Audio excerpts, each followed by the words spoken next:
तो RRB NTPC exam में आपको तुक्का किस प्रकार से लगाना है वो चीज़ आज हम यहाँ पर सीखने वाले हैं। और तुक्का लगाने की जो भी विधि हम आपको बताएंगे वह 100% वर्क करेगी, इसकी पूरी पूरी जिम्मेदारी हम लेते हैं। लेकिन शर्त ये रहेगी कि जो भी बातें हम आपको बताएंगे वो बातें आपको अच्छे से याद रखनी होंगी और आपको अच्छे से समझ लेनी होंगी।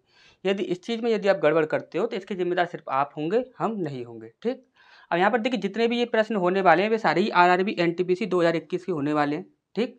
यहाँ पर देखिए हमारा सबसे पहला प्रश्न है, यहाँ पर बोला गया है रीना और जया एक साथ किसी कार्य को 6 दिन में कर सकती हैं। जया अकेले इस कार्य को 8 दिन में पूरा कर सकती है। रीना इस कार्य को अकेले कितने दिन में कर सकती है, ये हमसे यहाँ पर पूछा गया है। हमने बोला कि यहाँ पर आपको कुछ भी नहीं करना है, क्वेश्चन को सॉल्व बिल्कुल भी नहीं करना है, सीधा ही ऑप्शन से आंसर देना है और किस प्रकार से दोगे ध्यान से समझ लो। हमने बोला कि यहाँ पर देखेंगे तो ये कितना दिया हुआ है आपका 8 दिन दिया हुआ है और यहाँ पर ये कितना दिया हुआ है आपका 6 दिन दिया हुआ है। यदि हम यहाँ पर देखते हैं 8 × 24 हो जाएगा, यानी कि इसका एलसीएम कितना हो जाएगा तो वो हो जाएगा आपका 24। तो आंसर मार दो 24 कहाँ पर है, यहाँ पर है। ठीक। अच्छे से समझ आ गया होगा।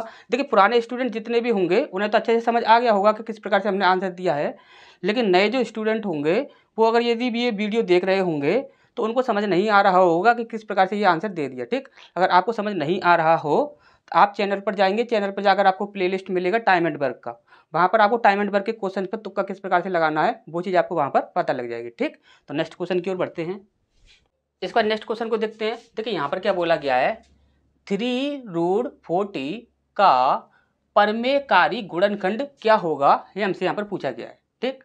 अब यहाँ पर देखिए हमने आपको हमेशा ही क्या बोला है कि जब कभी भी आपको यदि एक भिन्न के रूप में संख्या दे दी जाएगी, यानी कि घातांक के रूप में संख्या दे दी जाएगी तो वह आपके लिए हार्ड हो सकता है, लेकिन करड़ी के रूप में यदि संख्या दे दी जाएगी तो वह आपके लिए बहुत ही ज़्यादा ईजी हो जाता है। अब देखिए यहाँ पर आपको क्या करना है, यहाँ पर बोला गया है कि 3√40 का परमेयकारी गुणनखंड क्या होगा, यानी कि आपको अच्छे से पता है कि ये क्या है, एक ऐसी संख्या है जो कि रूट से बाहर नहीं निकल सकती, तो ये क्या है, एक अपरिमेय संख्या है। और अपरिमेय संख्या को यदि हम बाहर निकालना चाहते हैं तो हम ऐसी कौन सी संख्या से इसमें गुणा करें कि ये आपकी एक परिमेय संख्या बन जाए, सिर्फ इतना वो यहाँ पर पूछना चाहता है। ठीक। अब यहाँ पर देखिए आपको सीधा ही क्या करना है कि ये कितना है आपका 40 है, और 40 को आप कैसे लिख सकते हो, 40 को आप लिख सकते हो 8 पंजे 40, और 8 जो होता है उसे आप 2 × 2 × 2 इस प्रकार से लिख सकते हो, तो ये आपका 2 बाहर आ गया। ठीक। यानी कि हमारा आंसर क्या हो गया 5। तो 5 कहाँ पर दिख रहा है, यहाँ पर 5 नहीं है तो ये हमारा आंसर नहीं होगा, यहाँ पर 5 नहीं है तो ये हमारा आंसर नहीं होगा, यहाँ पर 5 नहीं है तो ये हमारा आंसर नहीं होगा, यहाँ पर 5 है, यही हमारा आंसर हो जाएगा। अब आप बोलोगे कि सर अगर ऐसा होता, अगर बाई चांस ऐसा हो जाता कि यहाँ पर आपको 5 दिख रहा है और यहाँ पर भी आपको 5 दिख जाता, या किसी और ऑप्शन में 5 दिख जाता, तब हम क्या करते, तब हम फंस जाते। आपको बिल्कुल भी नहीं फंसने देंगे, आपका आंसर सेकंड में भी आएगा, सेकंड भी नहीं लगेगा, सेकंड से पहले ही आंसर आएगा आपका सीधा सीधा। अब इतना तो आप सेकंड से पहले ही कर सकते हो, आंसर आप इजीली दे सकते हो। अब इसके बाद आपको क्या करना है, ध्यान से समझिएगा।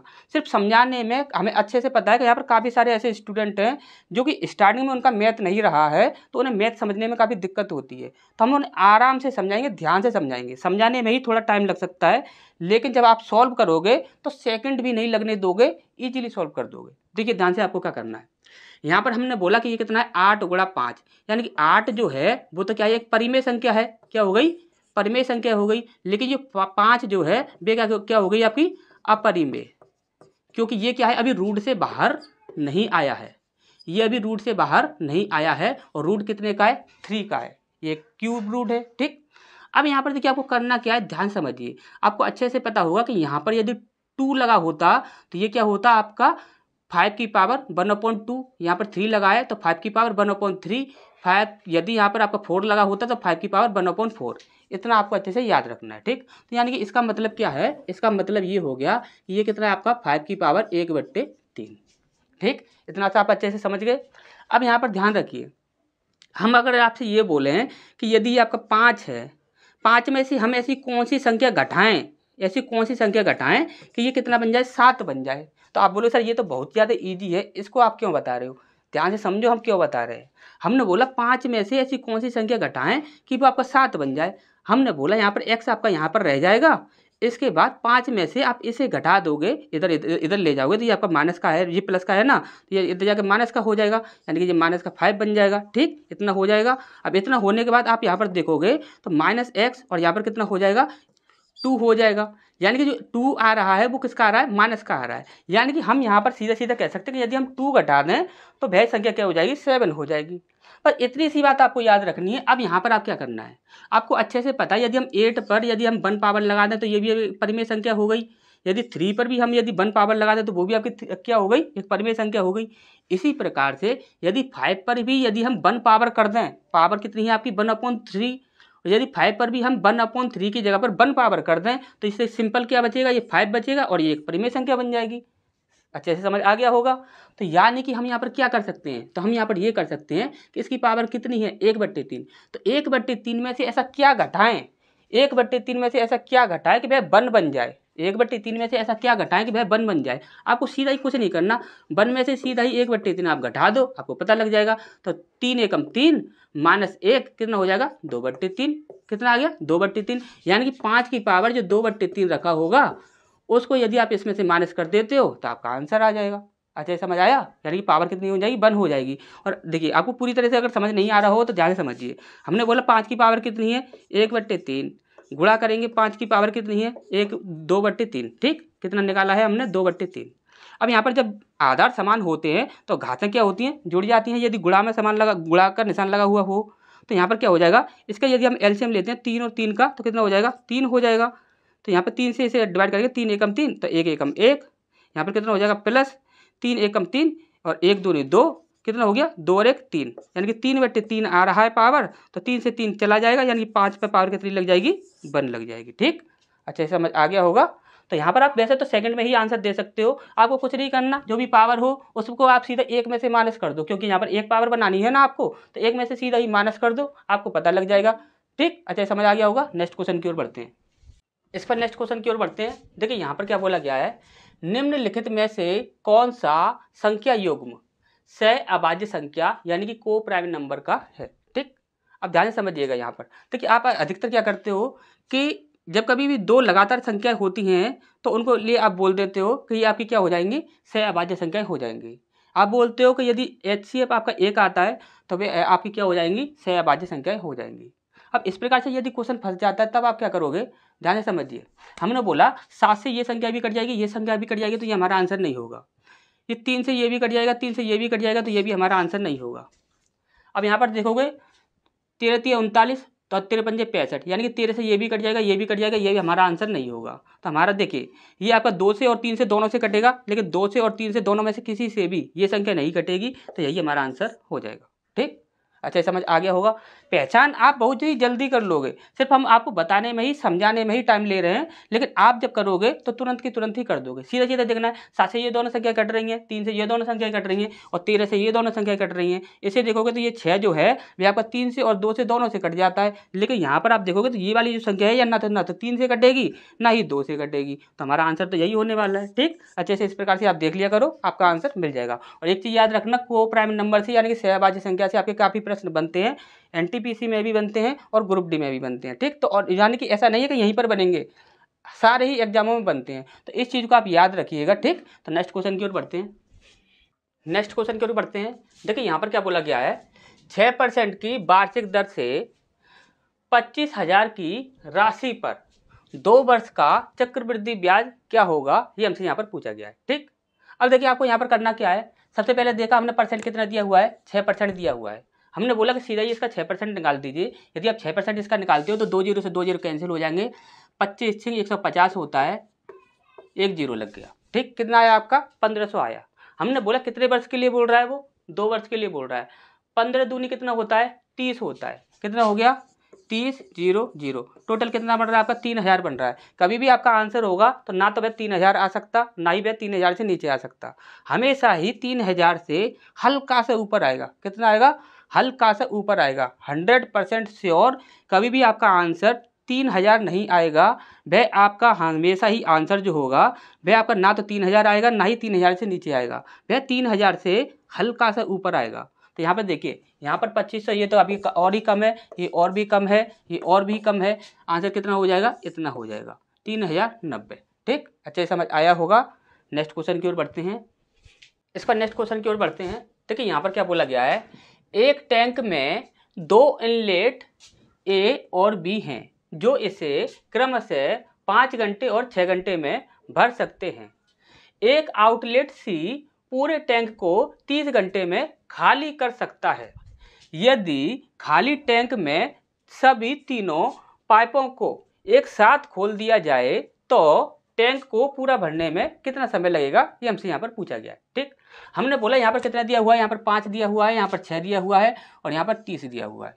हमने बोला इनका एलसीएम कितना हो जाएगा, तो 5 से आपका 30 भी डिवाइड है, 6 से आपका 30 भी डिवाइड है। ठीक, तो यानी कि हमारे यहाँ पर देखेंगे तो यहाँ पर 30 तो आपको दिख नहीं रहा है और 30 नहीं दिख रहा है तो यहाँ पर आप देखोगे 4 आपका आंसर होगा नहीं, 5 आपका आंसर हो सकता है, 3 भी हो सकता है और 2 भी हो सकता है। अब यहाँ पर हमें 3 ऑप्शन मिले हैं। यदि हमें 3 ऑप्शन मिले हैं तो सीधा ही आप इस क्वेश्चन को सॉल्व कर दो। आपको यहाँ पर करना क्या है, 5 से पहले इस पर डिवाइड करो, 5 6 30 यानी कि कितना हो गया, 6 हो गया।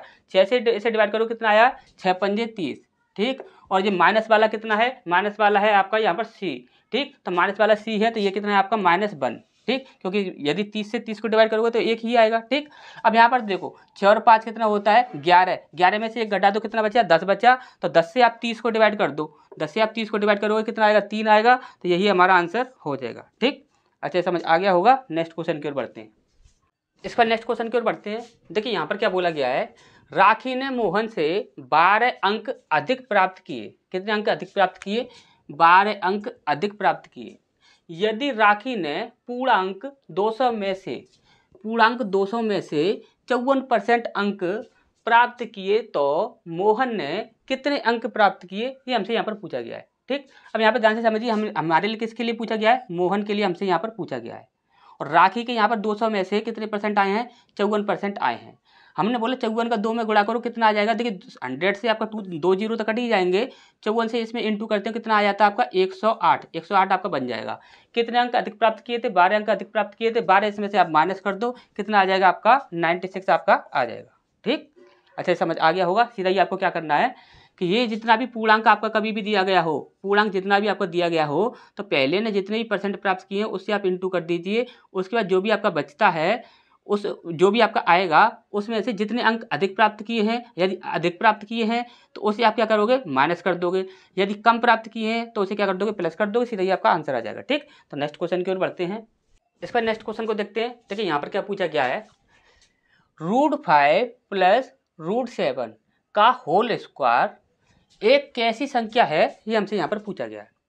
जब कभी भी, ध्यान से सुन लीजिए हमारी बात को, जब कभी भी आपको स्क्वायर पूछ लिया जाए, यानी कि होल स्क्वायर पूछ लिया जाए, यानी कि ये क्या बन रहा है आपको अच्छे से पता होगा, a + b का होल स्क्वायर बन रहा है।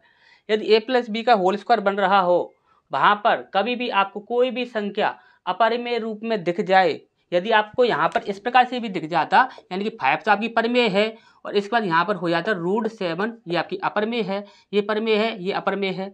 किसी प्रकार से यदि आपको दिख जाए, यदि अपरिमेय संख्या दिख जाए तो उसका आंसर लगा देना अपरिमेय संख्या, यानी कि इरेशनल नंबर। ठीक, अब ऐसा होता क्यों है तो वो चीज़ आप ध्यान से समझ लीजिए। तो देखिए यहाँ पर होता क्या है, वो चीज़ ध्यान से समझिए।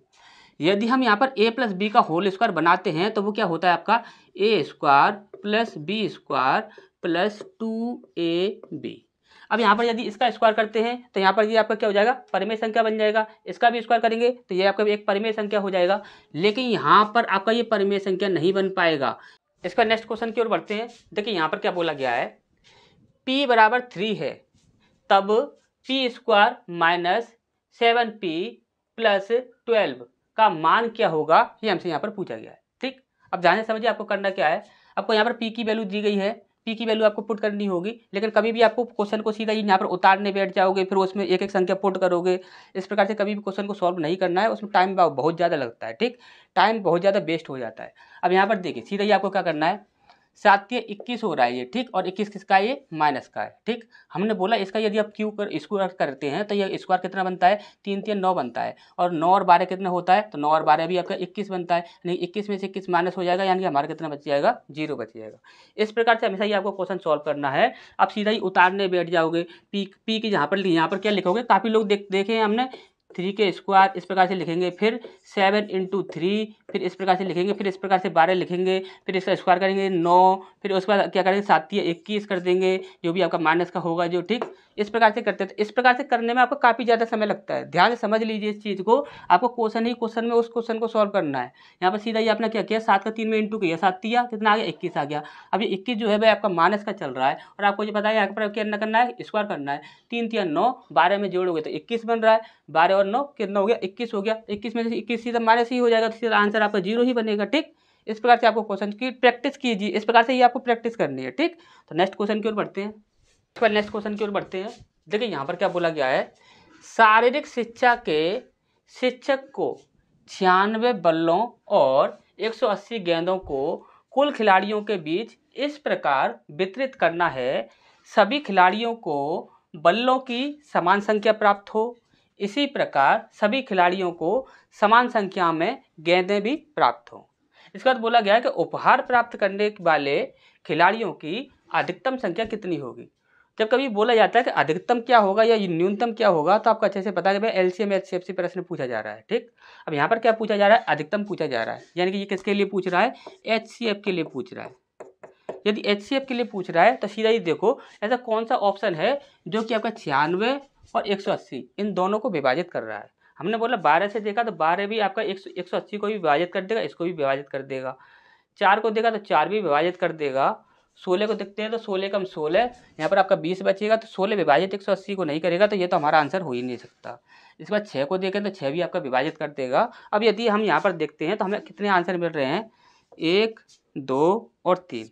और हमेशा ही याद रखना जब कभी एचसीएफ की बात करेगा तो आपके ऑप्शंस में सबसे बड़ी जो संख्या होगी वही आपका आंसर होगा। तो हमारा आंसर कितना हो जाएगा, 12 हो जाएगा। यदि यहाँ पर एलसीएम की बात करता तो वहाँ पर आपका हमेशा ही याद रखना कि सबसे छोटी जो संख्या होगी एलसीएम में, सबसे छोटी जो संख्या होगी वही आपका आंसर होता, ठीक। अच्छा, इसे याद रखना इन चीज़ों को। एचसीएफ के लिए क्या करना है, हमेशा बड़ी से बड़ी संख्या देखनी है, और एलसीएम के लिए हमेशा छोटी से छोटी संख्या देखनी है। और हमेशा याद रखना है आपके, देखिए एचसीएफ पूछा जाएगा तो जो संख्या आपकी दी गई होंगी, ऑप्शन जो होगा वह दोनों को डिवाइड कर रहा होगा। 3 दी गई होंगी तो तीनों को डिवाइड कर रहा होगा, जितनी भी दी गई होंगी उन सभी को डिवाइड कर रहा होगा, तो भैया आपका आंसर होगा, ठीक। और यदि एलसीएम की बात करेगा तो एलसीएम के लिए जो भी आपका ऑप्शन होगा उन सभी संख्याओं से डिवाइड हो रहा होगा, जो उन सभी संख्याओं से डिवाइड नहीं होगा वह कभी भी आपका आंसर नहीं होगा, ठीक। तो नेक्स्ट क्वेश्चन की ओर बढ़ते हैं। इस पर नेक्स्ट क्वेश्चन की ओर बढ़ते हैं। यहाँ पर क्या बोला गया है, 3/8 का दशमलव प्रसार के बाद शांत, यहाँ पर क्या बोला है, शांत हो जाएगा, यानी कि शांत दशमलव के बारे में हमसे यहाँ पर पूछा गया है। अब यहाँ पर देखिए आप बोलोगे सर यहाँ पर हम 8 से आसानी से हम डिवाइड कर सकते हैं क्योंकि यहाँ पर छोटी संख्या दी गई है। अभी आप मान के चलिए कि यदि आपको बड़ी बड़ी संख्या दे दी जाती तब आप क्या करते, तो आपको वहाँ पर क्या करना था, ध्यान से समझिएगा, ठीक। हमने बोला यहाँ पर छोटी छोटी संख्या है तो आप इजीली कर सकते हो, लेकिन बड़ी संख्या आ जाएंगी तब आपको क्या करना है, वो चीज़ आप ध्यान से समझिए। हमने बोला नीचे कितना है आपका हर है, क्या है, तो ऊपर अंश होता है नीचे हर होता है। यदि हर में हम किसी एक ऐसी संख्या से इंटू कर दें कि यहाँ पर 0 बन जाए तो आप क्या कर सकते हो, 8 में यदि आप 25 से इंटू कर दो, कितने से 25 से इंटू कर दो, तो 25 अट्टे कितना हो जाएगा, 200 हो जाएगा। हमने बोला 200 में कितने जीरो हैं, 2 जीरो हैं। ऊपर वाली संख्या छोटी है या बड़ी है, यदि ऊपर वाली संख्या आपकी बड़ी होती तो 2 संख्याओं के बाद आपका पॉइंट लग जाता। यदि ऊपर वाली संख्या आपकी कहीं छोटी है तो वहाँ पर क्या हो जाएगा, 2 में 1 ऐड और हो जाएगा, कितना हो जाएगा, 3 जीरो, ठीक। अच्छा, समझ आ गया होगा। यदि आपको बड़ी बड़ी संख्या दिख जाए तो आप 0 लगाकर इस प्रकार से कर सकते हो, यानी कि ऐसी कौन सी संख्या में इंटू करें कि वहाँ पर 0 बन जाए, ठीक, ऐसे आप कर सकते हो, ठीक।